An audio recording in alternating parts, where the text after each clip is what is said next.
à tous, ça fait un moment que j'étais pas venue vous voir pour tourner un petit podcast. Aujourd'hui j'en ai la possibilité et l'envie, donc on va essayer de faire quelque chose. Il y a la machine à laver qui tourne en fond, j'espère que ce sera pas trop dérangeant. Et aussi que ma voix un peu cassée, ce sera pas trop désagréable non plus. Quoi dire donc c'est un nouvel épisode de podcast. Vous pouvez me retrouver sur Instagram, sur Pinterest, sur Ravelry et du coup ici sur YouTube sous le pseudo de Stitches, S-T-E-A-T-C-H-E-S. Moi c'est Elise, je vis en Touraine. Peut-être que... Non, je suis sûre que vous ayez remarqué un changement de décor, étant donné que j'étais jamais exactement au même endroit, dans les mêmes pièces pour tourner dans les épisodes précédents. Mais en tout cas, là, depuis fin octobre, on est devenu propriétaire et du coup, voilà, je me trouve dans le salon de notre maison et derrière moi, vous voyez la cuisine. Dans laquelle j'ai fait des petits vlogs du coup un peu cuisine du coup la dernière fois je sais même plus quand est-ce que c'était, fin 2022, mais je sais plus, c'était peut-être en novembre, bref, ça n'a pas vraiment d'importance. Donc voilà, on s'est du coup définitivement installé, c'était un petit peu le but. Mais voilà, c'est bon, c'est enfin fait. Et ça me soulage beaucoup qu'on ait trouvé quelque chose. Ça a commencé à être un peu long et compliqué, etc. Donc, enfin, long. Plusieurs mois, on va dire. Plusieurs mois, je vais pas dire presque une année, mais bon, bien 6 mois. Et moi, ça me pesait en fait d'être dans l'ancienne maison. Pour tout vous dire, et voilà, on est bien mieux ici, bien plus au calme, et maintenant on peut vraiment faire ce qu'on veut en termes d'aménagement, et voilà, et du coup on sait que c'est aussi un investissement. Trêve de blabla, on va essayer de commencer à parler un petit peu activité créative. Aujourd'hui on va parler essentiellement tricot et broderie. J'aurais pu parler couture. J'ai effectivement un projet couture que je vais peut-être apporter juste à l'oral, ou alors je couperai pour aller chercher ce projet parce que je ne l'ai pas prévu à côté de moi. Donc voilà. On va commencer du coup tout de suite par ce que je porte. The Elephant in the Room. Mon pull parisienne d'Alice Hammer. Donc c'est un patron manche marteau. On va essayer de retirer ça. Voilà, cette construction assez particulière avec la patte d'épaule. Voilà. Donc ce pull que j'ai tricoté l'été dernier, oui, je l'ai fini quand on était en pleine canicule, donc c'était super. Étant donné que c'est un pull que j'ai tricoté donc dans la laine recommandée qui est la sable, donc anciennement la filature du Val-Godemar qui s'appelle maintenant les laines du Val-Godemar de mémoire. Donc ils ont toujours la base sable, mais je les avais achetés du coup il y a très longtemps parce que j'avais très envie de le faire ce pull. Donc dans les coloris écru et noir. Il me semble que j'ai fait la première ou la deuxième taille, mais de toute façon il y a toutes ces informations là sur ma fiche projet Ravelry si jamais vous avez des questions. J'ai adoré le faire, la laine est tellement agréable à tricoter, c'est un mélange de mérino et d'angora, de petits lapins, de l'angora. Voilà, mais c'est récolté avec soin. Voilà, les animaux ne sont pas maltraités. Et voilà, je pense que vous allez voir, c'est quand même très très duveteux.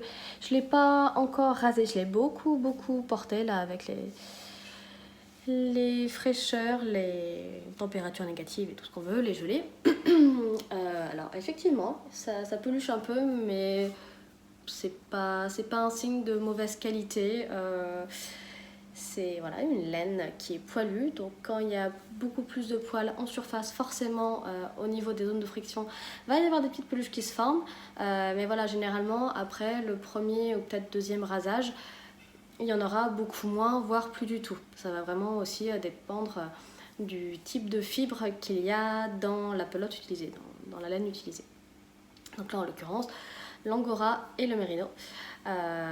Et donc il me semble que quand même l'angora, c'est peut-être des fibres qui sont plus courtes.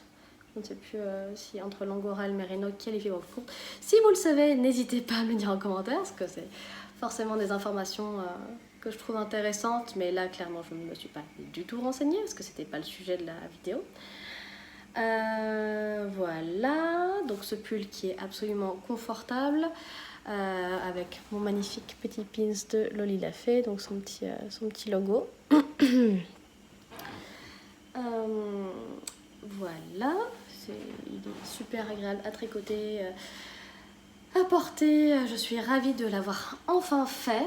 Je l'avais découvert dans le livre donc, d'Alice Hammer Sentimental Tricot qui est sorti il y a des années. Il me semble que c'était facilement en 2016 ou peut-être même avant. Donc voilà, c'est pour vous dire que quand même, il était temps que je le fasse. Et quand même pour vous dire aussi qu'il est fait en bottom-up. Donc on commence en bas, on commence donc chaque manche, depuis les côtes jusqu'à venir voilà, au moment de la jonction. Et pareil pour le corps.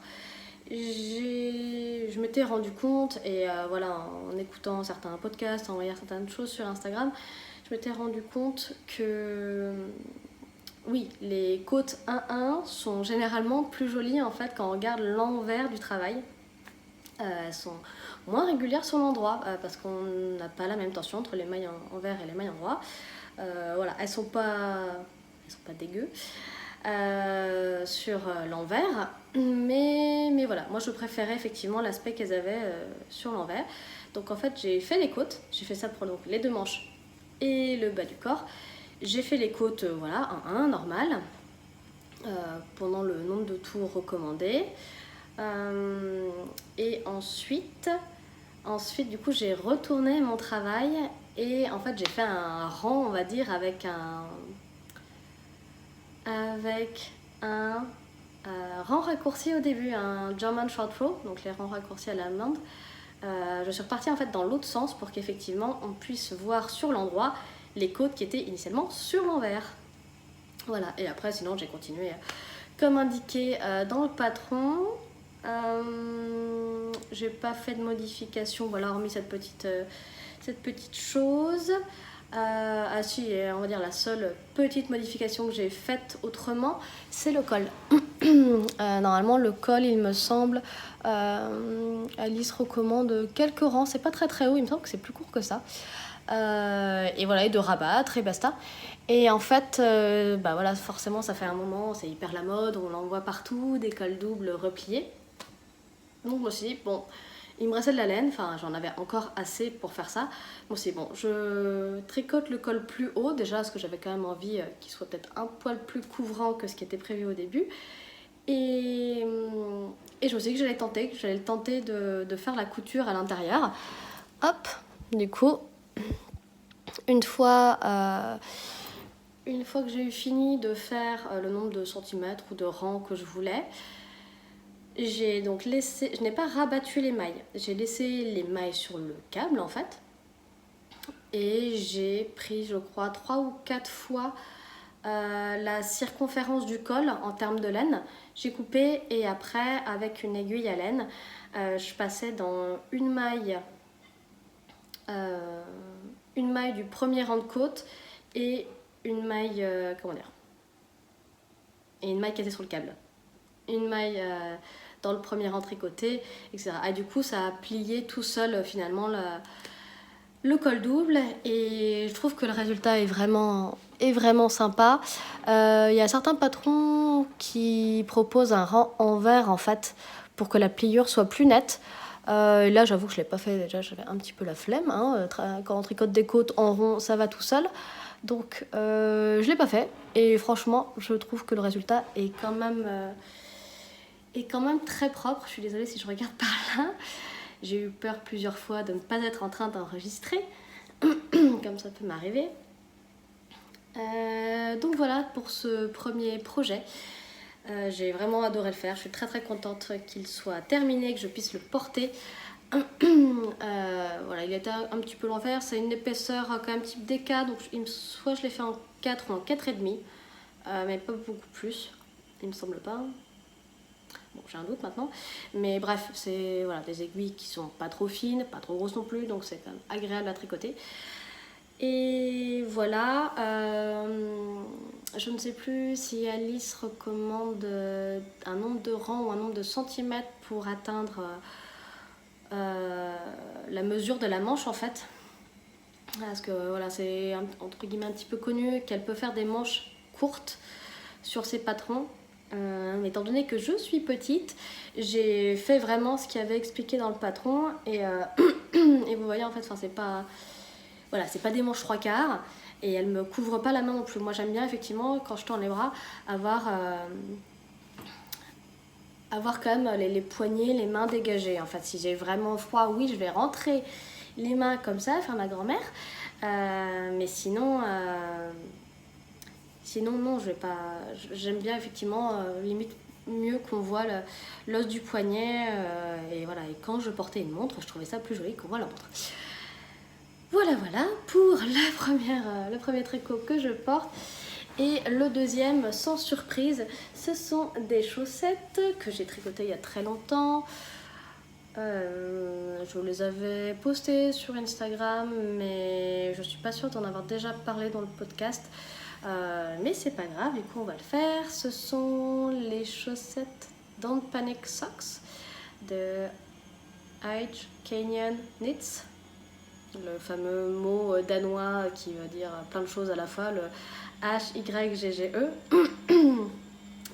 Et en fait, j'avais acheté donc sur la boutique de cette personne, cette designer, un e-book de 5 patrons de chaussettes qui était basé sur des chaussons en fait.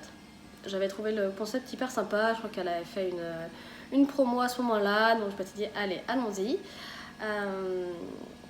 Et voilà, et là du coup, donc ces chaussettes-ci, on panique sock avec une magnifique torsade. Voilà, elles ont été très agréables à faire. Il me semble que c'était depuis la jambe vers la pointe du pied. On a un talon à gousset. Quoi dire de plus oui, hormis la torsade qui est un petit peu technique quand même. Voilà, c'est pas une torsade habituelle, on va dire. Voilà, hormis ça, il y a des côtes, donc rien de bien inquiétant. Je les avais tricotées comme d'habitude sur mes 23 cm en 2,5. Et j'ai utilisé la laine Urso Yarn Petite Face Bleue dans le coloris, je crois, Tinctura. Voilà, c'est une laine qui m'avait été offerte par Sophie de Parenthèse Chiffon. Et je crois que c'était la première fois que je tricotais du BFL. Et c'était très agréable. Elles sont hyper résistantes, hyper durables. J'aime beaucoup les porter. Je les trouve un peu plus serrées que mes chaussettes habituelles, mais c'est pas grave. Voilà, j'apprécie beaucoup les porter. Il m'en était resté un petit morceau quand même de l'écheveau. Avec c'est des écheveaux canadiens, il me semble que le poids n'est pas le même que ce qu'on peut trouver en France. C'est pas 100 grammes, je crois que c'est 115 grammes. Du coup, j'avais réussi à faire une autre petite paire de chaussettes tout en jersey. Vraiment ma recette habituelle, tout en jersey. Talons à gousset et des petites côtes en haut, voilà, avec le reste. Donc j'étais vraiment allée au bout du bout de la laine. Donc ça, c'était bien chouette de ne pas avoir de reste. Surtout, voilà, c'était quand même une laine onéreuse et que c'était un super beau cadeau. Donc voilà, ma foi, je papote depuis un moment sans vous avoir montré aucun nouveau projet. Donc il est peut-être temps de passer à autre chose. Donc on va passer au tricot. Bon, et avant de passer au tricot, en fait, je vous demande pardon pour le bruit de la machine à laver dans la séquence précédente. Ça devait être terriblement désagréable à entendre. Voilà, j'avais pas réalisé à quel point ça pouvait être bruyant. Donc vraiment toutes mes excuses, mais je me sens pas du tout de refaire la petite partie avant. Donc voilà, c'est bon, maintenant c'est terminé, on va pouvoir passer à autre chose. Et je voulais aussi en profiter pour vous remercier en fait d'être toujours là, de toujours suivre mes aventures, même si c'est c'est très éparpillé, c'est très long entre deux épisodes, il n'y a pas vraiment de continuité, je suis pas forcément hyper présente sur Instagram non plus, mais voilà, vos commentaires, vos messages me font toujours très plaisir. Je remercie aussi toutes les personnes qui sont venues me voir, par exemple au Ch'ti Bazar en novembre, sur le stand de Lolita et pendant le festival. Voilà, pour me demander quand est-ce que j'allais refaire un épisode de podcast. Voilà, et pour m'encourager globalement. Donc c'est vraiment adorable et ça me touche beaucoup. Donc voilà, j'ai entendu vos messages. J'espère que le petit vlog que j'ai fait en fin d'année dernière vous aura plu et que ça aura été une petite vidéo différente, voilà, sympa à regarder pendant que le froid était en train de s'abattre sur toutes nos régions globalement. Donc voilà ma foi, et aussi désolée pour cette coupe absolument magnifique. Je ne sais plus quoi faire de ma frange, il faut absolument que je retourne chez le coiffeur. Déjà parce que je pense que mes pointes en ont un petit peu besoin. Oui, je sais, j'ai des gros problèmes dans ma vie, clairement. Mais voilà, j'hésite encore à me refaire ma frange droite comme j'avais avant, ou à laisser juste la mèche, laisser pousser, je ne sais pas. Je suis clairement en train de me tâter.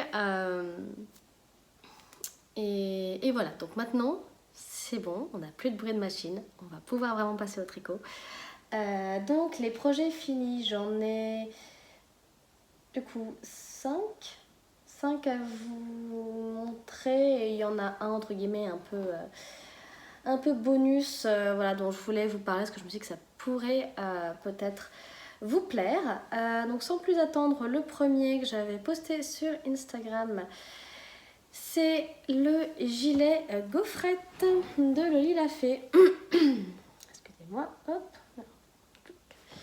Avec son magnifique point de gaufrette, voilà, qui sont un jeu de maille endroit et de maille envers. Le point n'est que sur les demi-devants. C'est un gilet col V qui se tricote avec un échantillon plutôt déca. Je l'ai réalisé en fingering plus mohair dans le coloris nuit, toujours de donc Lolita, Loli l'a fait. Voilà, c'est superbe. J'adore la couleur qui est bien profonde.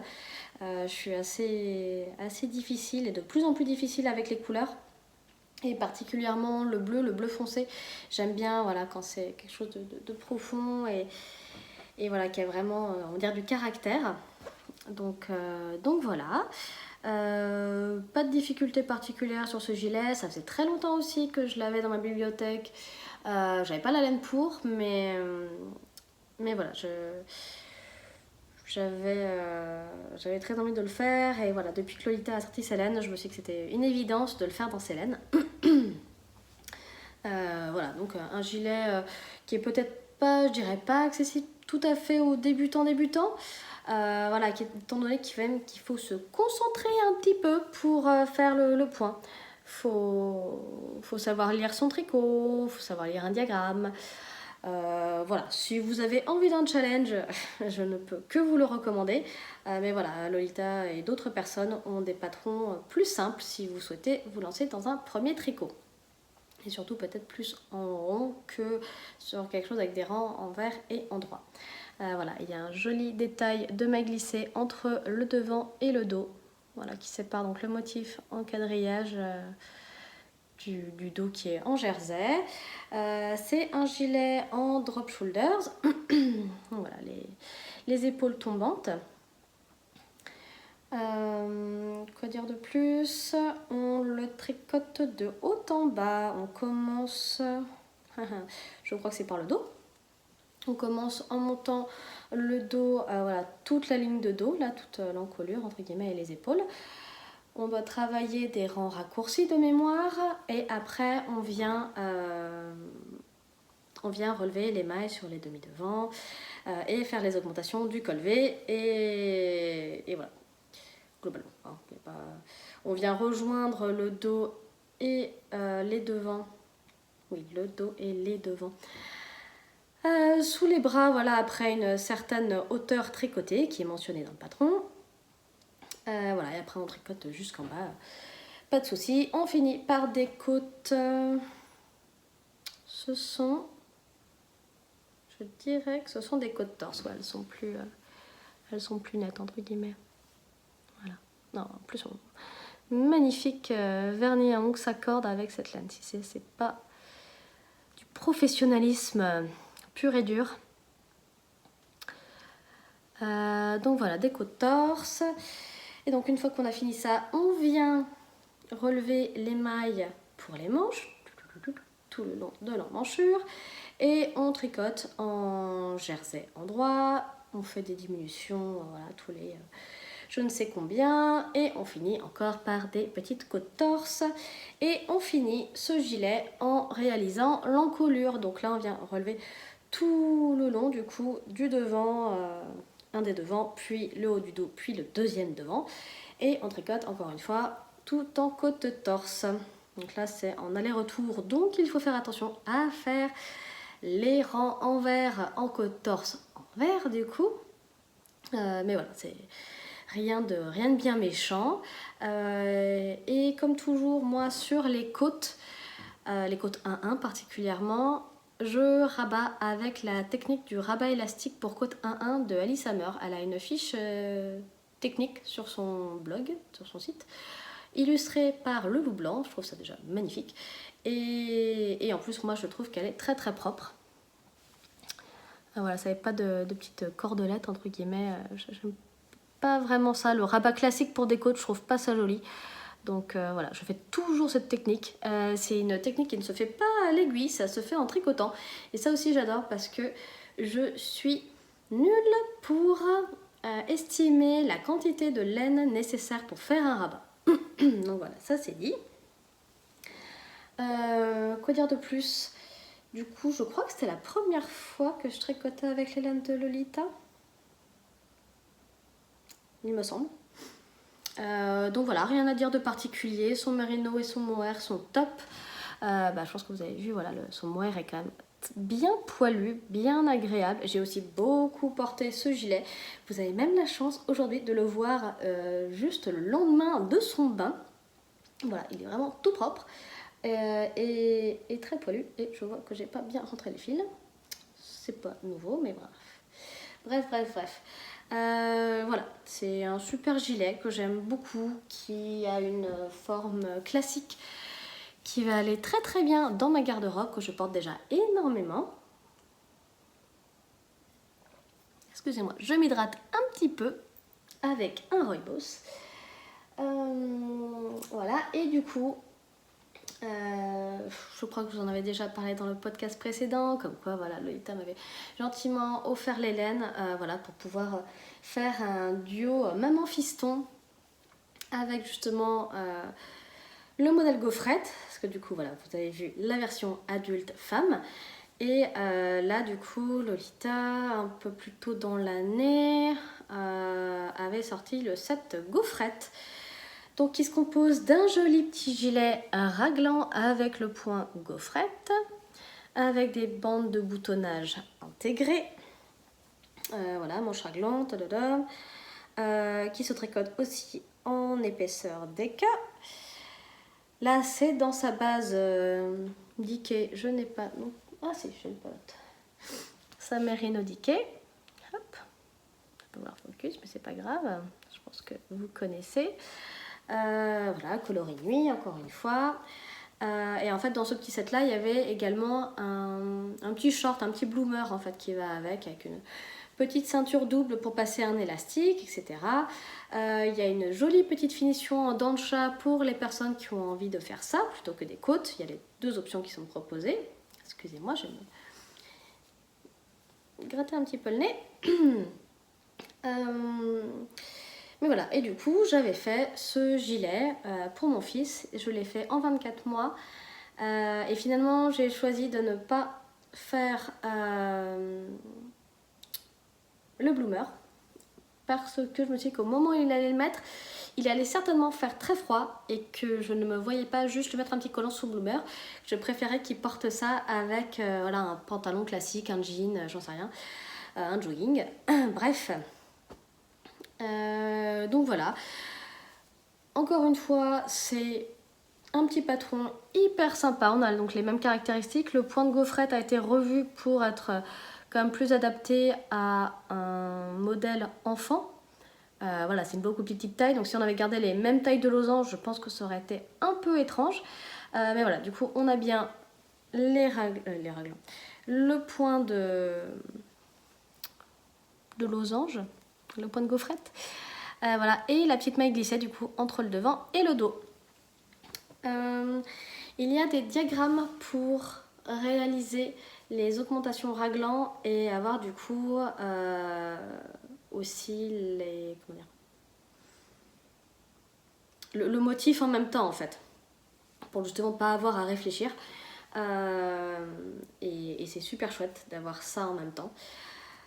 Oui, donc voilà, pas de difficulté particulière hormis savoir lire un diagramme. Donc là, c'est sur des rangs envers et endroits comme pour le gaufrette adulte en fait. Faut décrypter, voilà, quand on voit un diagramme, on vous le montre sur l'endroit, généralement. Et donc si on voit le petit point noir qui veut dire maille envers, bah, si on est sur un rang envers, ça veut dire qu'en fait c'est une maille endroit. Là, il faut réussir à faire ce petit changement quand on lit les rangs envers et endroit.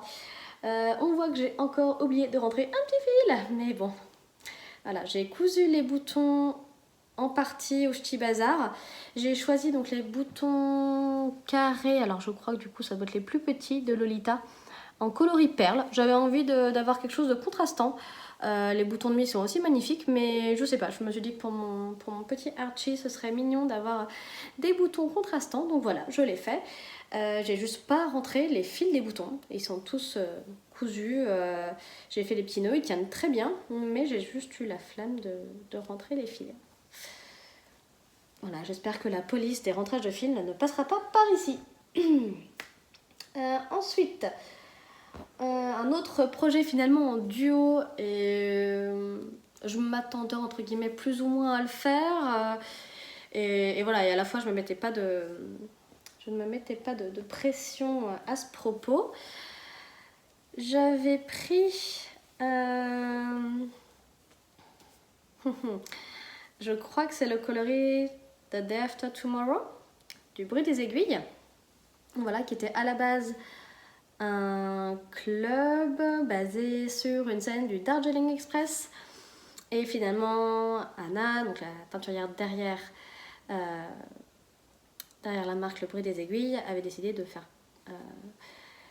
figurer ce coloris dans sa gamme permanente. Et donc du coup, je l'avais acheté au Bigoudlen donc en juin dernier. Est-ce que j'ai tourné depuis? J'imagine que oui, mais je ne me rappelle pas. Donc voilà, ce sont du coup des chaussettes que j'ai fait pour Vincent.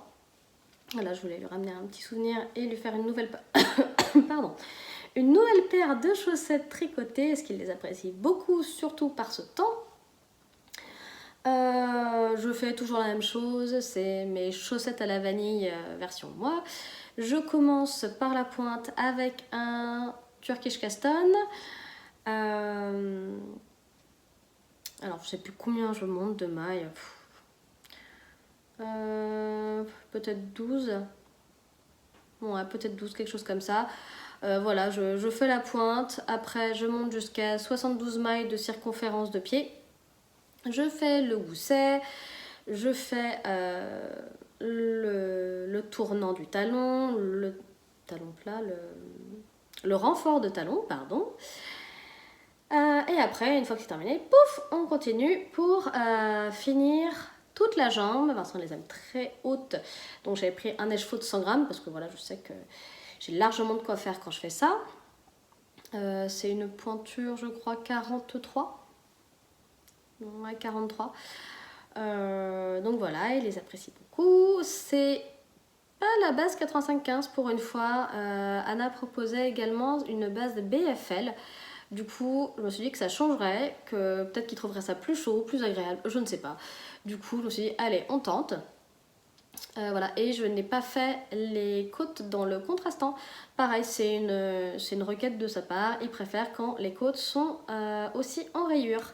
Donc j'ai utilisé, je crois que, je ne sais pas s'il s'appelle caramel ou rouille, ce contrastant que j'ai utilisé donc pour les pointes et pour le talon. Donc voilà, et avec le reste de laine, il m'en restait pas énormément, j'ai fait du coup une petite paire pour Archie aussi dans le même coloris, et donc forcément, bah voilà, qui dit petit pied dit des rayures beaucoup plus épaisses, mais je les trouve super mignonnes aussi, j'adore lui mettre, et il y a plusieurs jours où il me les a tendues, il est allé les chercher dans son armoire et il me les a tendues, donc j'apprécie beaucoup quand il fait ça. Voilà, alors après effectivement dans ses chaussures habituelles il est peut-être un petit peu plus serré, mais bon écoutez, il n'a pas l'air de trop se plaindre en tout cas. Il me semble qu'il me reste un tout petit bout de cette laine, mais voilà, c'était des projets rapides du coup que j'ai pu faire dans le train par exemple, donc c'était chouette. Et du coup mon projet fini, le plus récent, pardon, que vous avez certainement dû voir sur ma page Instagram, c'est le Beldon, oui Beldon, je ne sais jamais, Slipover de Longue avec Anna. Hop, je vous montre, voilà, je ne vais pas le passer parce que faudrait que je mette la jolie petite chemise qui va avec, qui est justement dans la machine, donc elle est plutôt humide. Le Beldon Pullover qui n'a pas ses fils rentrés, hein, faut pas déconner non plus. Pourquoi rentrer des fils quand on peut porter ses tricots tout de suite? Je l'ai bloqué, j'ai fait bien attention à ne pas trop étirer le point de brioche quand je l'ai sorti du bain. Parce qu'effectivement, c'est hyper élastique. Je ne m'attendais pas à ça. J'avais déjà fait un tout petit peu de brioche sur le châle Beau Blush de Andrea Mori, qui est magnifique, mais en fait c'est vraiment une petite section dans un châle qui est en point mousse et en dentelle. Donc vraiment, entre guillemets, il est maintenu en fait quand on va étendre le châle avec la bordure, etc. Ça se passe bien, il va se mettre en place correctement, mais c'est tout. Alors que là, il y en a vraiment partout de la brioche, partout. Voilà, enfin après on a des côtes classiques sur l'encolure, sur les emmanchures, hop, et en bas, il y a encore des petits fils par rentrer. Ça ne m'empêche absolument pas de le porter. Et je l'aime beaucoup aussi. Ce petit slipover, ce pull sans manche, je l'ai tricoté dans les laines longues avec Anna. Hop, donc en double mérino, coloris céladon, et le mohair soie qui va avec. Je pense pas que mon téléphone fasse la mise au point, donc j'en suis navrée si ça n'est pas net quand j'approche les étiquettes. Mais voilà, je mettrai toutes les références en dessous, et voilà, et je pense que les laines d'Anna sont quand même un petit peu connues maintenant, et que vous n'aurez pas de mal à trouver ce dont je parle. Donc un pull tricoté, un pull sans manche, tricoté en DK plus mohair. Il me semble que j'ai utilisé des aiguilles 5. C'est allé pas si vite que ça, parce que le point brioche est lui-même long à tricoter. En rond, je crois que c'est en rond entre guillemets que j'ai le plus de mal, parce que pour le coup on va vraiment alterner des rangs. On alterne vraiment entre guillemets un rang envers et un rang endroit pour garder ce beau motif, alors que quand on est à plat, et ben en fait c'est le même rang, finalement c'est un peu l'équivalent du point mousse. On va faire la même chose à l'endroit et à l'envers pour avoir un beau résultat. Donc voilà, ma foi, je l'ai quand même terminé dans les temps. C'était un test. Le patron est sorti en novembre ou décembre, j'aurais dit en décembre quand même. Mais voilà, du coup, c'était plutôt chouette à tricoter, j'ai beaucoup aimé. Il tient bien chaud au-dessus d'une petite chemise. J'avais pris, je crois, 5 ou 6 pelotes. 6 pelotes de fil DK. Donc voilà, il m'en reste quand même un bon morceau là pour le coup. Je me rappelle plus quel poids il me reste. Normalement c'est sur ma fiche Ravelry, mais bah voilà, vous avez le métrage sur la fiche Ravelry. Mais voilà, il m'en reste quand même une belle quantité, mais j'aurais pas pu faire sans cette 6e pelote. Et voilà, et par contre pour le mohair, j'étais vraiment à la toute fin. Il m'en reste très peu. Donc voilà. On a de magnifiques petits détails au niveau des diminutions d'encolure et d'emmanchure. Et il est à noter aussi que ce slip-over, ce pull sans manche, est tricoté de bas en haut. Donc voilà, on va commencer par tricoter en rond et après on va séparer pour travailler le devant puis le dos. Voilà, et faire les diminutions pour créer les emmanchures et l'encolure. Quand même à noter que justement au début, hop là, j'ai des choses qui tombent à côté de moi. Au début, j'avais bien fait les côtes et j'avais pas bien compris comment faire entre guillemets le rang 2 de brioche. On va dire il y a un rang de mise en place de début, un rang 0. Après on fait le rang 1 qui est un rang endroit finalement. Et après par contre on fait le deuxième rang qui est un rang envers. En fait on va faire les jetés de brioche sur les mailles envers et tricoter à l'endroit les mailles en droit avec leurs petits jetés. Et en fait ça je l'avais pas du tout compris, j'avais fait une erreur aussi, etc. Du coup au début je me suis dit oh mais non, je vais réussir à le corriger après coup, en faisant tomber une maille, etc. Pas de problème. Et en fait, non, j'aurais dû écouter ma petite voix intérieure qui m'avait dit non, défais pendant qu'il a encore temps. Et du coup, je ne sais plus à quelle hauteur j'étais, mais je pense facilement non, peut-être... Ah si, quoique. Ouais, une quinzaine, on va dire une quinzaine de centimètres facile depuis le rang de montage. Et là, je me suis dit non, en fait, non, ça me dérange trop, faut que je défasse. Et du coup, j'ai pratiquement tout défait, donc c'était pas super sympa à détricoter. Et ça m'a un petit peu agacée quand même, il faut bien le dire. Mais voilà, ma foi, c'était quand même un super projet à faire. Je suis bien contente de l'avoir terminé et de pouvoir le porter. Voilà, et à savoir, je ne sais pas quand est-ce que cette vidéo sera postée et quel jour vous la regarderez tout simplement. Mais en tout cas, Anna a créé un second patron, on va dire dans la veine du Beldon.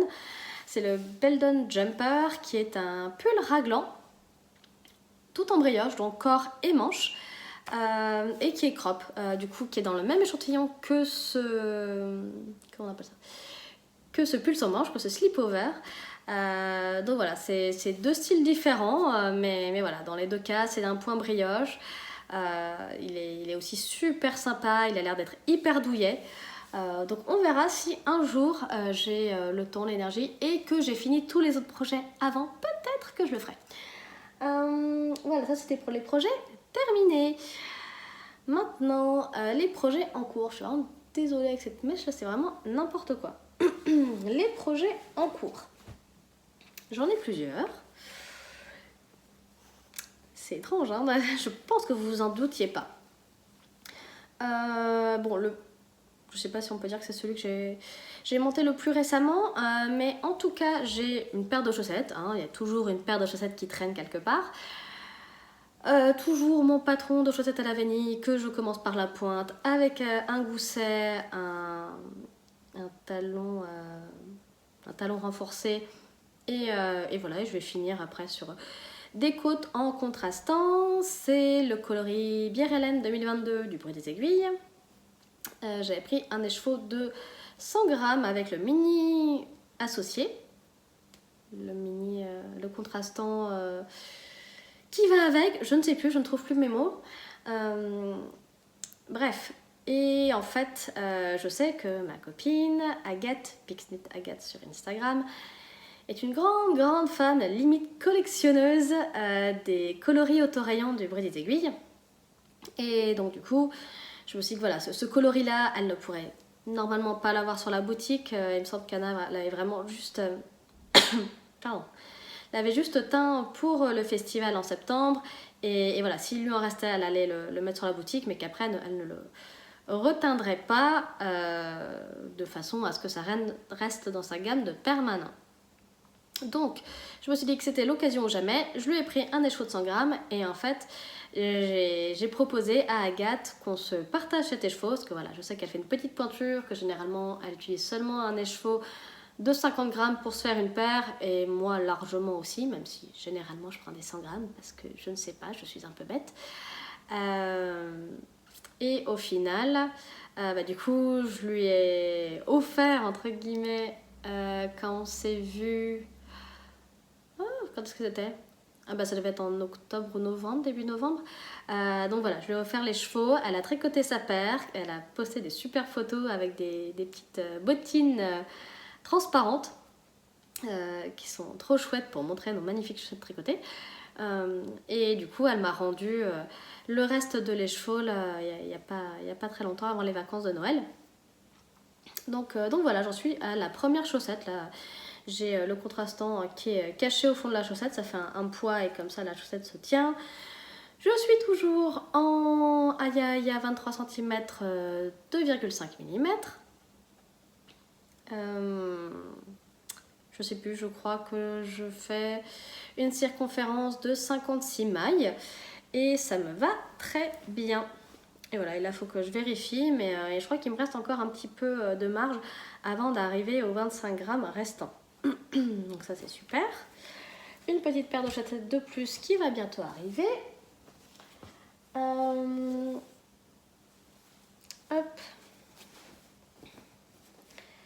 Un projet qui a été commencé il y a un moment quand même, en septembre je dirais. C'est un projet dont j'ai acheté la laine justement au festival Bière et Laine, encore une fois chez Anna du Bruit des Aiguilles. Parce que j'adore son travail et particulièrement son coloris après la tempête. Et du coup, voilà, j'étais au festival avec Vincent et mon fiston. Et l'idée était de pouvoir choisir une laine en fait pour un gilet pour Vincent. Parce que voilà, il avait un joli petit gilet du commerce assez fin, voilà, qu'il a porté jusqu'à la moelle, qu'il a usé jusqu'à la moelle. Et il était temps que je lui en fasse un. Donc voilà, étant donné qu'il aime beaucoup les pulls que je lui ai tricotés, je me suis dit bon allez, un gilet, on est parti. Mais voilà, je voulais qu'on choisisse vraiment la laine ensemble, être sûr qu'il allait aimer le résultat. Et du coup voilà, le coloris après la tempête. Là ça ne ressemble à rien du tout parce que donc j'ai fait tout le bas du corps. J'ai séparé le dos et le devant. J'ai fini le dos, je crois. Je vais vérifier. Non, c'est ce que je suis en train de faire. Ah non, je l'avais recommencé. C'est donc ça. J'ai fait le premier demi-devant. Après, j'enchaînais sur le dos. Et pour le dos, en fait, à la base, je n'avais pas alterné les écheveaux. J'avais décidé de ne pas le faire parce que j'avais un tout petit peu la flemme. Et finalement, il y avait une belle démarcation, donc j'ai préféré défaire et recommencer en alternant. Et là, ça va beaucoup mieux. Donc là, après, il me restera le deuxième demi-devant à terminer. Et ensuite, voilà, j'imagine qu'il y a un rabat à 3 aiguilles au niveau des épaules et qu'ensuite, on fait les manches. Il s'agit du gilet Playdate de Tinka Knits qui est un gilet col V, je crois. Oui, il me semble que c'est un gilet col V. Ouais, j'ai mis un marqueur et voilà, on fait des diminutions. C'est bien ça. C'est donc bien un gilet col V. Voilà, ça c'est ce que voulait Vincent, donc il n'y avait pas de questions. Que dire, je crois que ce patron est seulement en anglais de mémoire. mais ça se fait facilement. Alors il est travaillé de bas en haut, donc c'est jamais entre guillemets le plus sympa. Mais voilà, étant donné que j'ai gardé en fait l'ancien gilet de Vincent pour pouvoir comparer les mesures, voilà, je savais quelle longueur de corps j'avais besoin de faire pour que ça lui plaise. Et voilà, et du coup je ferai pareil pour les longueurs de manches. C'est à peu près tout. Voilà, c'est la base chaussette d'Anna 85-15, absolument délicieuse à tricoter. Voilà, il est toujours avec des nuances magnifiques. Donc voilà, je pense que, voilà, étant donné qu'on est fin janvier, il va peut-être falloir que je me dépêche un petit peu pour que Vincent puisse le mettre quand le printemps pointera le bout de son nez, c'est bien ce qu'on dit. Hein.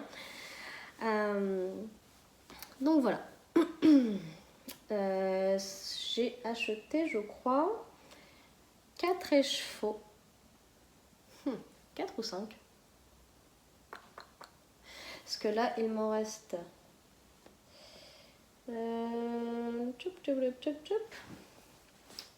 C'est quoi ça? C'est un petit reste? Non, ça c'est un marron. Ouais, je garde des marrons aussi dans mes sacs à tricot. Tout va bien. Non, je pense que j'en ai acheté que 4. Ce serait pas étonnant. Ce ne serait pas étonnant.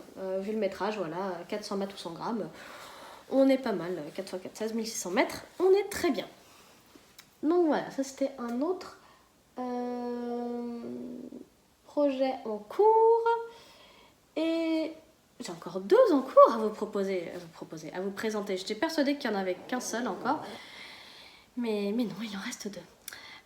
Dans cette magnifique trousse que j'ai eue en tant que contribution à la levée de fonds Ulule pour la mercerie Mimosa de mon amie Cathy. Cathy Lina, My Name is George, tout ça. Voilà, du coup il y avait des contributions et j'avais participé et du coup demandé la jolie petite pochette à tricot. Je l'adore, je l'ai trimballée un petit peu partout avec des chaussettes. Voilà, je la mets dans mon sac de boulot pour avoir un petit projet chaussettes ou autre à balader avec moi. C'est super, elle est absolument très belle, et même l'intérieur, voilà, avec des petits nuages. Et c'est magnifique, imprimé de fleurs. Et donc dans cette jolie pochette, un nouveau projet que j'ai monté en collaboration. N'importe quoi. Pardon. Un nouveau projet que j'ai monté en duo avec ma copine Chloé de Coco la Renarde, qui a un super podcast. Si jamais vous ne connaissez pas, je vous invite fortement à aller voir ces vidéos. Elles sont géniales. Et en fait, avec Chloé, voilà, on a pas mal discuté. On avait toutes les deux pas mal de mini qui traînaient entre nos calendriers de l'Avent respectifs et d'autres mini, bouquets, tout ce qu'on veut, qui traînaient chez nous. Et on s'est dit que ce serait l'occasion parfaite pour monter une couverture. Et voilà, on a choisi ensemble un patron qui nous plaisait à toutes les deux. Et forcément, je vais oublier le nom. Crotte. Désolée, je vais devoir prendre ma tablette pour vous dire ça, parce que là j'ai vraiment un gros trou de mémoire, c'est terrible. La Nectar Blanket de Isolda Tig. Donc, est-ce que je vais réussir à vous montrer ça? Est-ce qu'il y a une jolie photo qui montre un petit peu à quoi elle ressemble cette... Voilà, ce sont plein de jolis hexagones. De jolis hexagones. On fait la liaison, on fait pas la liaison, je ne sais pas. Bref, une très jolie couverture avec des hexagones qui donnent un magnifique motif de fleurs. Et du coup, bah là, on les fait avec nos mini. Et pour moi, ça me prend un tout petit peu plus que 10 grammes. J'arrive pas aux 11 grammes, mais c'est un tout petit peu plus que 10 grammes. Voilà, et du coup j'en ai déjà fait 3 donc que je vous montre. Là j'ai choisi d'utiliser le calendrier de l'Avent du bruit des aiguilles du coup pas 2022 mais 2021 qui était sur le thème des plantes d'intérieur. je n'ai pas bloqué encore les petits hexagones. Et donc ça donne ça. Une magnifique fleur. Voilà, ça fait une jolie dentelle finalement. Hein. Voilà, est-ce que ça va être facile à montrer? Pas vraiment. Hein. Je pense que vous aurez mieux vu sur le patron et sur la tablette. Mais voilà, du coup, j'en ai déjà fait 3. Là, c'est le coloris succulente. Ensuite, j'ai fait le coloris jacinthe. Absolument magnifique. Avec des petites nuances un peu voilà, de violet, de vert, de jaune. Il y a des petits spécules un peu plus bleus. Bref, c'est magnifique. J'ai adoré tricoter cette couleur. Et là, c'est le coloris Monstera.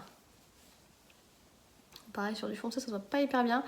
Mais voilà, une fois que ce sera bloqué et ensuite qu'ils seront assemblés les uns aux autres, je pense que ce sera super chouette. Du coup, ensuite, j'ai le coloris Eucalyptus, qui est vraiment magnifique. Qui est vraiment limite un peu menthe en fait. C'est un vert eucalyptus quoi.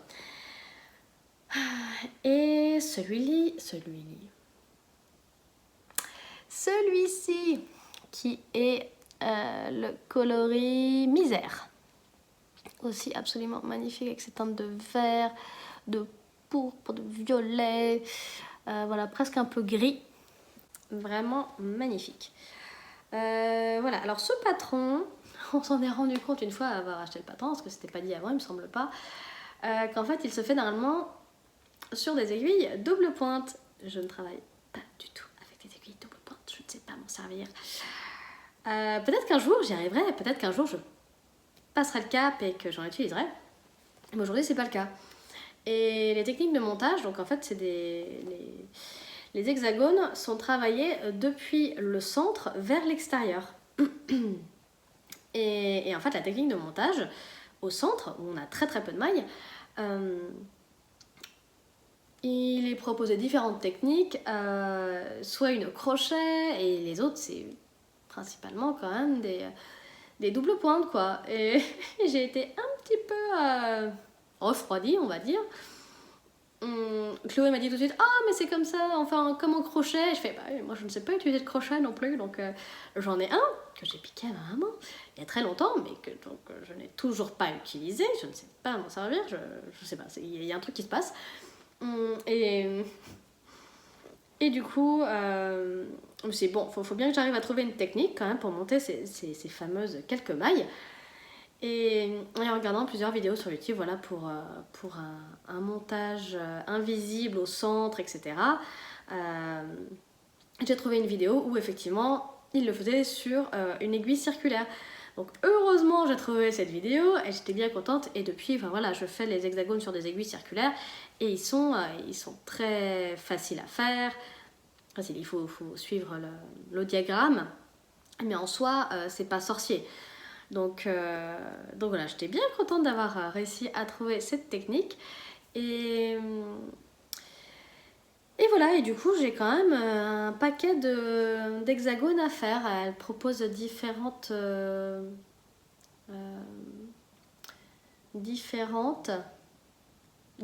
agencements d'hexagones avec des demi-hexagones, certains triangles, des demi-triangles ou je ne sais plus quoi. Donc voilà, je vais voir, peut-être que je vais pas utiliser tout le calendrier de l'Avent 2021, mais on verra. Et en fait c'était quand même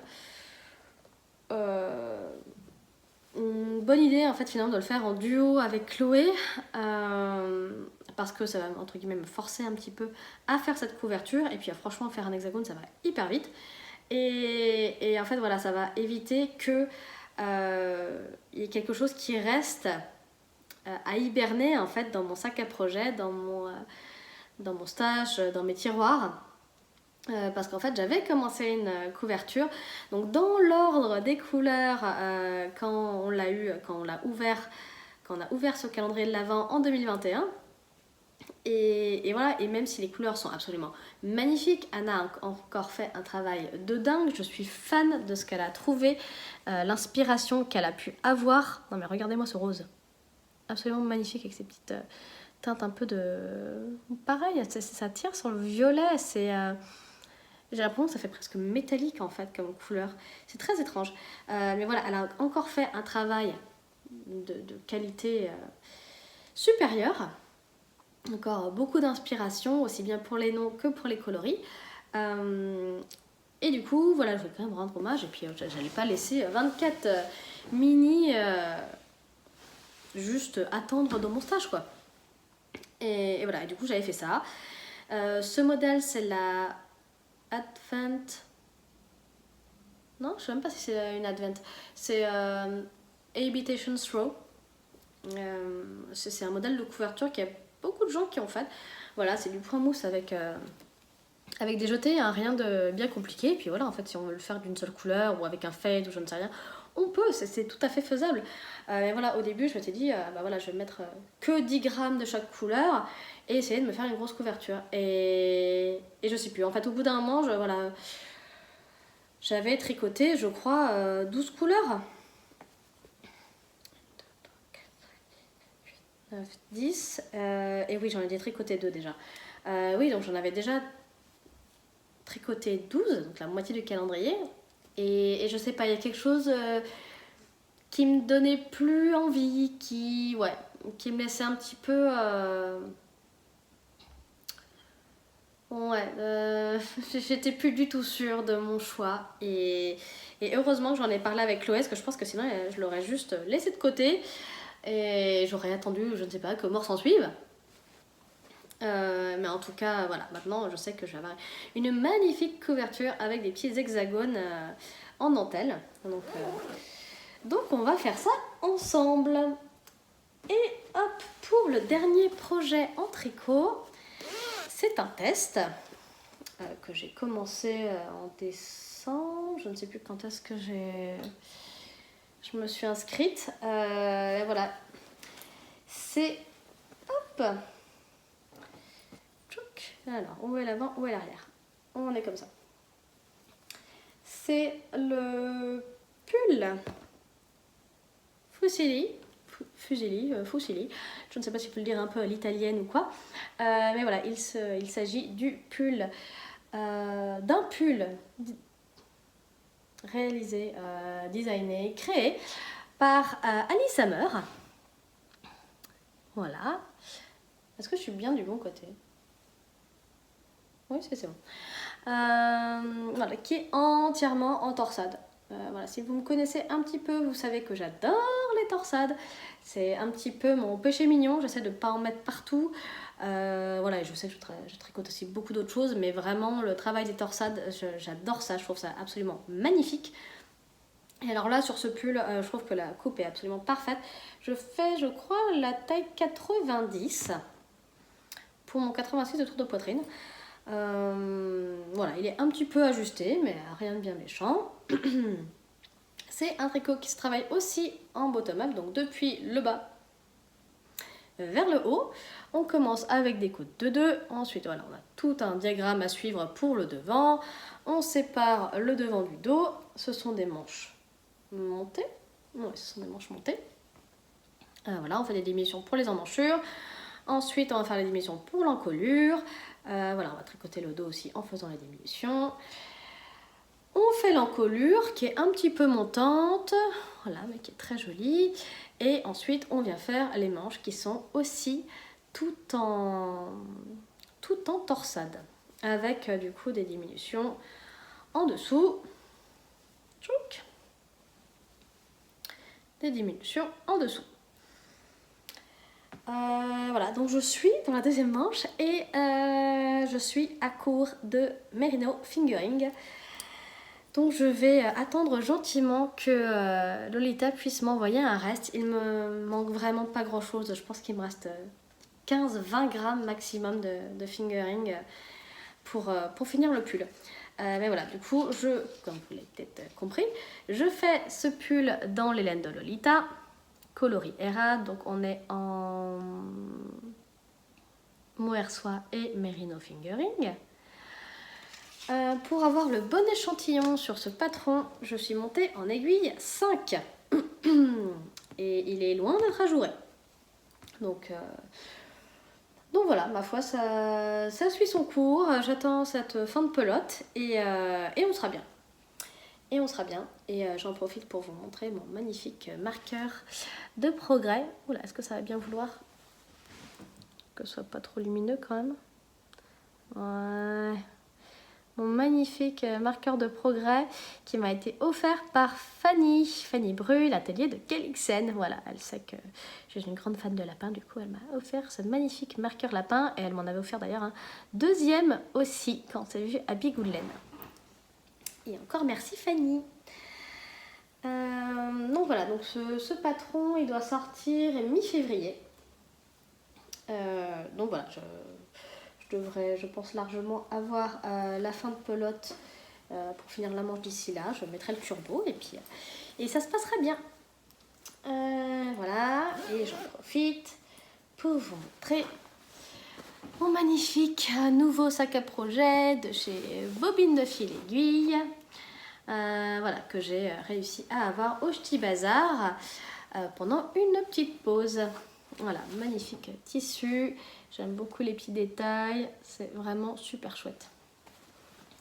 Voilà, et du coup, il est parfait pour un pull donc, qui avait 5 pelotes de mérino et 5 pelotes de mohair. Donc voilà, ça fait quand même un petit poids et un petit peu de volume, mais clairement, ça rentre très bien dedans. Ça, c'était pour les encours tricot. Je vais vous parler rapidement, je pense, de la prochaine paire de chaussettes que je vais me faire parce que Cathy, donc de la mercerie Mimosa, m'avait envoyé un adorable colis et dedans il y avait cette magnifique écheveau donc de Lily sur un fil. Alors j'avais déjà entendu parler de cette teinturière mais j'avais jamais eu l'occasion d'avoir ces laines entre les mains. Donc voilà, ça c'était l'occasion. Le coloris est absolument magnifique. C'est de la 75-20 avec 5% de stellina. Voilà, 400 grammes pour 100 mètres, rien de bien étonnant. Alors du coup, sa base s'appelle Lil Bling. Et alors pour le coloris, j'aurais dit Sasnash. Je ne sais pas. Que vous saurez mieux le lire que moi. Mais voilà, du coup... il est absolument magnifique, j'aime beaucoup. Déjà avec la stellina, en fait j'ai jamais tricoté de laine avec de la stellina, il me semble pas. Hein. Donc ça va être l'occasion et je pense que je vais me faire une des paires justement de l'ebook de Hedge Canyon Knits, donc dans lequel j'avais déjà fait donc, les chaussettes que je porte aujourd'hui, les Don't Panic Socks. Il y en a d'autres qui sont soit en côte, soit avec d'autres sortes de torsades plus centrées, etc.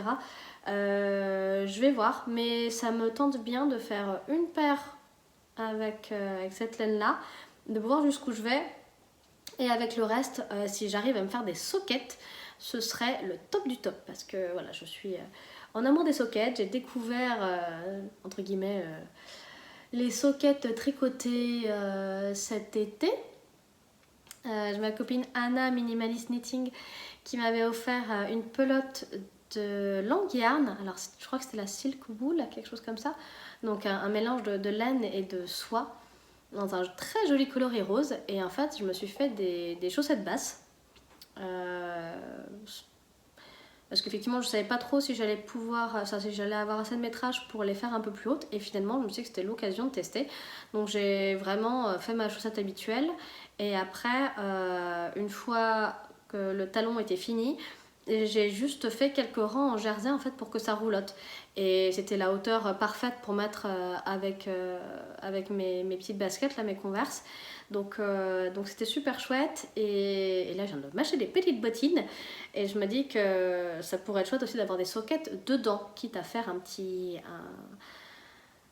morceau de côte pour que ça tienne mieux et que ce soit pas gênant dans la bottine, parce que autant les Converse, bah voilà, la cheville est vraiment dégagée, autant dans la bottine, non. Donc voilà, j'espère vraiment pouvoir me faire 2 paires de chaussettes dedans, ce serait vraiment super chouette. Peut-être que ce serait intéressant de commencer d'abord par les sockets pour être sûr de les avoir, et de continuer après sur le patron un peu plus travaillé. Mais voilà, en tout cas, voilà, dites-moi si vous connaissez déjà cette laine et ce que vous en avez pensé, ou si vous avez déjà travaillé avec de la stélina, parce que là, la laine est vraiment très douce. Je doute que après blocage, voilà, la stélina pose problème à aucun moment. Mais voilà, je voudrais bien avoir vos retours sur la question. Ça, c'était pour le tricot. Je pense que je vous insérerai aussi une petite photo de la cagoule que j'ai fait pour Archie. Du coup, plutôt que de le faire le petit short, le petit bloomer en laine qui allait avec le gilet gaufrette, j'ai utilisé la laine DK de Lolita pour lui faire une petite cagoule qui s'appelle la I Knit Balaklava. Alors c'est une designer allemande, je crois, qui s'appelle Rokonit, quelque chose comme ça. Je ne suis pas très bonne en allemand, donc vous excuserez mon accent. Et je suis désolée si je suis en train de déformer le nom. Mais voilà, toujours est-il que j'ai fait une jolie petite cagoule et je le mets tous les jours en ce moment et il adore la mettre. Et en dessous, je lui mets aussi un petit col double. Comment dire, vous voyez, en fait c'était une grande bande de jersey, on va dire, que j'ai replié du coup en 4 pour voilà, déjà faire un rond, puis faire un col double. Et en fait ce petit col, je l'ai fait à la machine à tricoter avec ma copine Dorian Whims of a Feather, qui était venue me voir début décembre. Voilà, et du coup elle avait ramené sa machine à tricoter portable. C'était super chouette, une super expérience.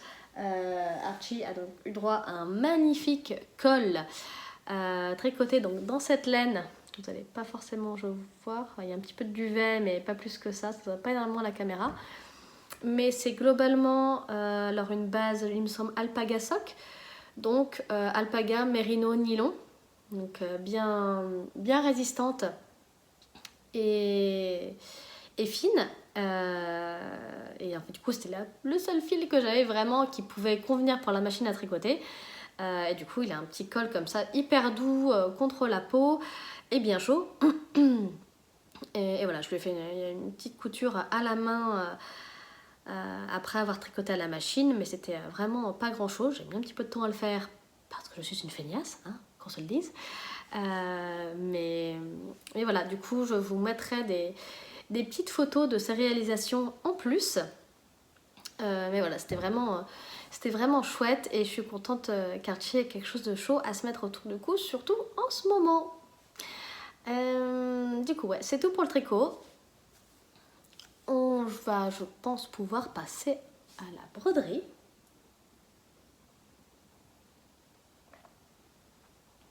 Hop, je continue de m'hydrater. Et du coup, en broderie. Alors, entre guillemets, oui, broderie, je vais pas faire de séparation, broderie traditionnelle, broderie point de croix, j'en sais rien. Pour moi, broderie, c'est broderie. Là, j'ai pas suffisamment de projets pour vraiment vous faire des catégories. Et voilà, en projet fini, ça fait très longtemps que je voulais faire une broderie sur un t-shirt blanc. On en voit partout. Et en fait, j'avais un t-shirt blanc que j'avais acheté exprès, mais je m'étais pas forcément encore décidée sur ce que je voulais faire, etc. Donc voilà. Donc au final, j'ai dessiné il y a très longtemps aussi des petits motifs en fait sur Canva avec des comment ça s'appelle, des typographies et des éléments comment dire, graphiques, des dessins qui sont disponibles gratuitement sur le site de Canva. Et voilà, j'avais envie d'un message un petit peu meaningful, voilà, qui est vraiment un petit impact et qui me fasse quelque chose, qui me fasse des ondes positives, on va dire. Donc voilà, donc j'ai dessiné, j'ai créé ce petit motif sur Canva et après je l'ai décalqué sur un papier hydrosoluble qui ensuite était collé, légèrement adhésif sur le tissu. J'ai mis un tambour, j'ai brodé et voilà, une fois que c'était terminé, j'ai mis le t-shirt dans l'eau et Et voilà, du coup le papier s'est dissous. Et je me suis retrouvée avec une jolie petite broderie.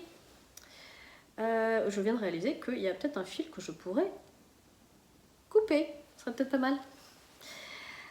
Et je m'étais même demandé si j'allais pas, du coup, parce que là j'avais pris une taille un petit peu oversize pour moi. Je crois que c'est une taille M de chez Uniqlo. Et du coup, je m'étais même demandé si j'allais pas faire un petit revers comme ça sur les manches. Et du coup, en haut de la manche, si j'allais pas faire une petite broderie un peu croix ou cœur ou je ne sais quoi pour tenir. Mais du coup, pareil, en fait, avec les mêmes couleurs que j'ai utilisées sur la broderie poitrine. Donc voilà, je sais qu'elle n'est pas parfaite, j'en suis quand même contente parce que c'était la première que je faisais sur un tissu avec un petit peu d'élasticité. C'était pas ma toute première broderie, mais je faisais d'habitude plutôt ça sur du coton ou du lin et sur des objets, on va dire, accessoires, donc pas des choses qu'on va porter nous-mêmes et qui vont potentiellement être amenées à être portées très souvent. Donc voilà, ma foi, ce petit t-shirt, j'en suis bien contente. Donc ça, je l'ai fait cet été.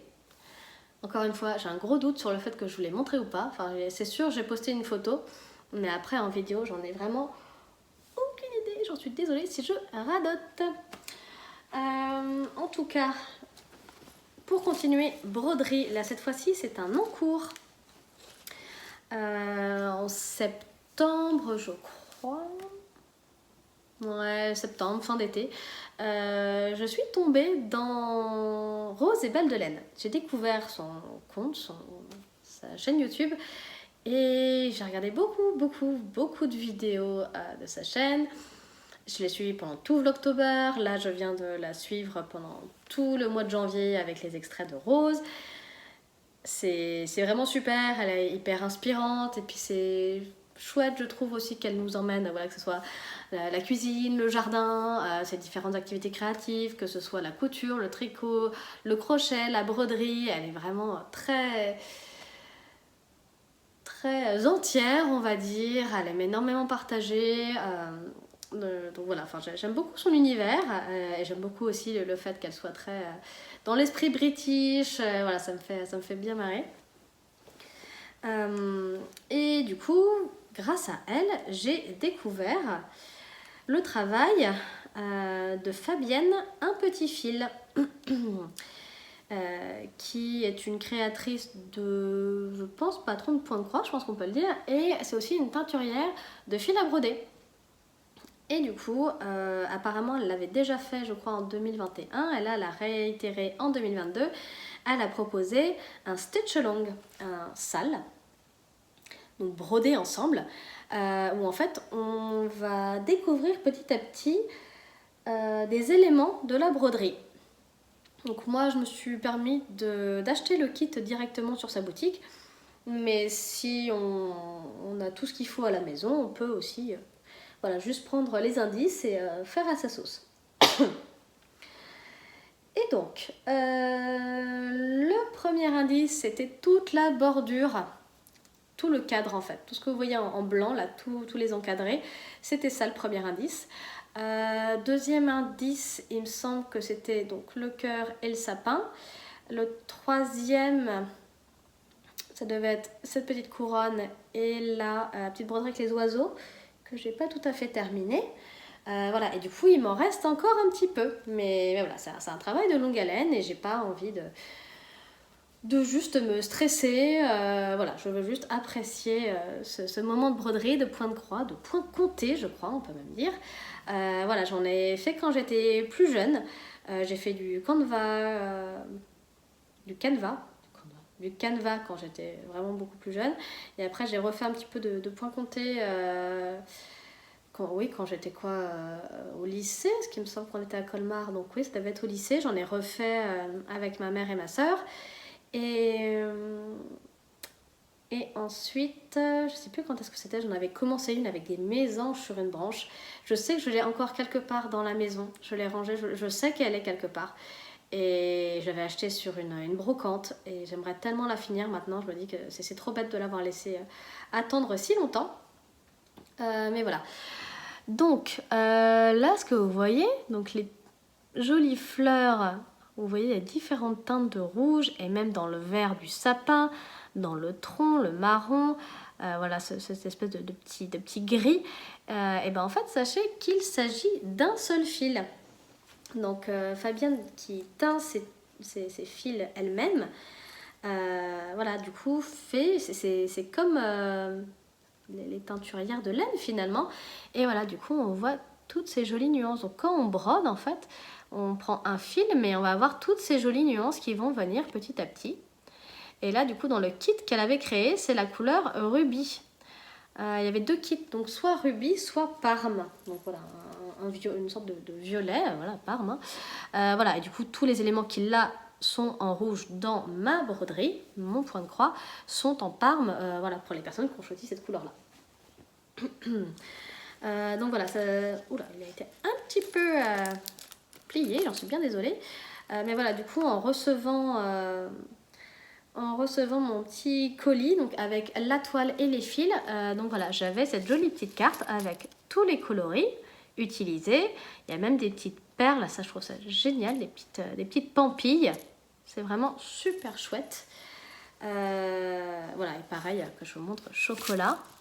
Voilà, qui a des couleurs absolument magnifiques. Voilà, c'est pareil pour petite biche, pour cottage. C'est vraiment, voilà, romarin aussi, qui est absolument magnifique. Et elle avait fait aussi un verre, vraiment, alors est-ce qu'il s'appelle... Non, il s'appelle pas sapin. Il s'appelle mousse. Ouais, bien joué, Elise. Hop. Et voilà, que je vous montre mousse. Pareil, qu'elle a de très jolies nuances. Donc voilà, c'était vraiment une très très belle découverte. C'était vraiment grâce à Ludivine Rose de Rose et Balles de Laine. Et voilà, du coup, pour vous donner l'idée, la toile que j'utilise, c'est une toile Zweigart. Je ne pense pas que ce soit en train de focus. Il est en train de faire rien du tout, là, je pense. Voilà, une toile Zweigart Belfast 12.6 fils, voilà, qui est en 40 par 50 cm. Vous voyez, voilà, il me reste quand même un bout en bas que je pense que je vais pouvoir récupérer pour faire d'autres petites choses. Mais voilà, du coup sur sa boutique, elle propose les fils, elle propose aussi les coupons de lin, donc avec différents tissages. Moi j'ai pris entre guillemets le plus grossier parce que ça faisait quand même longtemps que j'avais pas fait ça et j'avais pas envie de m'exploser les yeux. Mais il y a des personnes qui dans le groupe ont fait ça sur du 14, 16 ou peut-être même 18 fils, je sais plus. Peut-être pas 18, mais au moins 16 c'est sûr. Et voilà.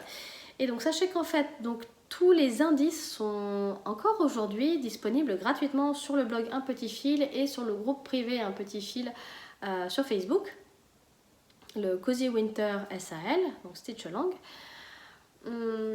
Et voilà, et en fait, je crois que c'est courant février ou mars, après ce patron sera payant. Ce qui est bien normal parce que c'est quand même un travail de titan. Mais voilà, du coup, j'ai vraiment beaucoup apprécié faire ça. Je sais que j'ai fait des petites erreurs, il y a eu des petits décalages, mais franchement, sur le tout, je trouve que ça se voit pas du tout. Il faut vraiment connaître la grille par cœur et être vraiment très pointilleux, on va dire. Voilà, pour un retour au point de croix, au point compté, je suis quand même plutôt contente de moi. Et du coup, la découverte du compte de Ludivine Rose, ça m'a aussi permis de découvrir, que je dis pas de bêtises, Poussière d'étoiles. Poussière d'étoiles, qui crée ces magnifiques petits needle minders, donc les porte-aiguilles. Donc moi, forcément, j'ai vu un petit lapin avec des fleurs sur la tête. Je me suis dit, ok, il est à moi. Voilà, et donc c'est aimanté, on peut mettre sa petite aiguille et ça reste bien en place. Et le lapin lui-même, en fait, est aimanté. C'est pas un pins que je vous montre. Hop. Est-ce que je vais pouvoir le faire? Hop. Voilà, donc vous avez le petit lapin. Hop. Et en fait, il y a le petit aimant derrière. Hop. Qui vient se mettre tout doucement. Il y a juste à glisser. Et ça se passe très bien. Hop là, voilà, on a remis le petit lapin, tout va bien. Donc voilà, donc j'ai découvert le travail de Poussière d'étoiles, qui est, je pense, illustratrice et qui crée en fait ses propres designs, ses propres créations en termes de porte-aiguille. Et du coup, j'ai craqué aussi pour la version avec les petites souris, qui m'a un petit peu rappelé Bernard et Bianca, qui est un grand souvenir de mon enfance. Et voilà, et une tasse Morning Pumpkin que j'ai trouvée très jolie aussi. Elle est plus grosse, hein, clairement, quand vous voyez par rapport à ma main, c'est quand même un bel aimant. Hop. Et voilà, et que je vous montre quand même, hop, voilà. Poussière d'étoiles. Donc voilà, c'est une très jolie boutique. Elle a plein d'autres choses, elle a de la papeterie aussi, des blocs-notes, etc. Et c'est quand même sacrément chouette. J'aime beaucoup ce qu'elle fait. Et voilà, et je me dis, c'était l'occasion de découvrir et de supporter une petite boutique, donc c'était cool. Je crois que c'est tout, et c'est peut-être déjà pas mal. Si je voulais quand même vous parler d'une petite déconvenue que j'ai eue là quand il a fait vraiment très froid et que je me suis dit, oh, pourquoi je ne mettrais pas mon Weekender d'Andrea Mori que j'ai fait en 2018, je crois, dans des magnifiques laines rustiques de chez Into the Woods. Into the Woods, c'est une boutique canadienne qui fait aussi maintenant de la laine. Bon, apparemment, mon téléphone n'a plus beaucoup de mémoire pour enregistrer de vidéos, donc je vais essayer de faire rapide pour la fin. Bref, mon Weekender, j'ai eu une grosse mésaventure. Je ne sais pas ce qu'il s'est passé, mais il y a clairement un trou. Je ne sais pas si c'est une mythe ou si c'est autre chose. Bref, voilà, je ne sais pas comment le raccommoder. Mais ce qui m'est venu tout de suite, ce serait de faire une broderie ton sur ton, étant donné qu'il me reste encore de cette laine. Donc voilà, je vais tenter quelque chose, un rafistolage visible. Tant pis, enfin, je vois pas en fait comment le faire de façon invisible, je m'y connais absolument pas et là ouais, j'avoue que je vois pas comment réussir à refaire passer un fil de façon robuste en fait. Donc voilà, mais je l'aime tellement ce pull que je veux surtout pas qu'il tombe dans l'oubli et en lambeaux et tout ce qu'on veut. Donc voilà, et du coup c'est l'occasion pour vous de voir mes nouvelles lunettes. J'en ai pas besoin entre guillemets au quotidien, enfin si, j'en ai besoin au quotidien quand je travaille sur ordinateur en fait, parce que voilà, j'ai une toute petite correction, mais en fait c'est surtout de la fatigue, de la fatigue oculaire qui peut me provoquer des grosses migraines, etc. Donc voilà, je suis enfin retournée chez l'ophtalmo et j'ai récupéré mes nouvelles lunettes là cette semaine. C'est un petit peu bizarre de s'y habituer, j'ai pas l'habitude des petites plaquettes un petit peu mobiles. Voilà, elles sont quand même plus fines que celles que j'avais avant. C'était d'ailleurs c'était pas vraiment des lunettes de vue, c'était vraiment juste des lunettes avec un filtre orange pour la lumière bleue. Là c'est vraiment intégré dedans en plus de ma correction. Et voilà, et les anciennes en fait c'était vraiment une monture en plastique, en écaille, donc elle était quand même plus épaisse, donc là ça change un peu. J'ai voulu voir ce que l'opticien avait à me proposer et franchement je suis plutôt contente. Je voulais quelque chose, c'est peut-être pas très original en vrai, mais voilà, je me dis qu'au moins ça s'accordera plus facilement avec mes tenues. Je crois qu'on va du coup s'arrêter là. Voilà, si vous avez la moindre question, n'hésitez pas à poster un commentaire. Si vous voulez continuer à suivre mes aventures aussi, n'oubliez pas et n'hésitez pas à vous abonner. Voilà, j'espère vraiment pouvoir vous donner des nouvelles de temps en temps, peut-être pas sous la forme de podcast voilà, à chaque fois, mais voilà, on va essayer de trouver un terrain d'entente. Et voilà, en tout cas, j'ai été ravie de tourner cette petite vidéo qui va certainement être quand même un peu longue. Maintenant, il va falloir l'éditer. C'est peut-être ça le plus long. Non, peut-être pas. Mais en tout cas, j'ai été bien contente de la tournée. Merci si vous êtes restés jusqu'au bout. Merci de votre fidélité. Merci si vous découvrez la chaîne et que ça vous plaît. Voilà, n'hésitez pas à me dire. Et puis j'espère qu'on se revoit bientôt. Je vous embrasse bien fort. Prenez soin de vous. Et puis à très bientôt, ici ou ailleurs.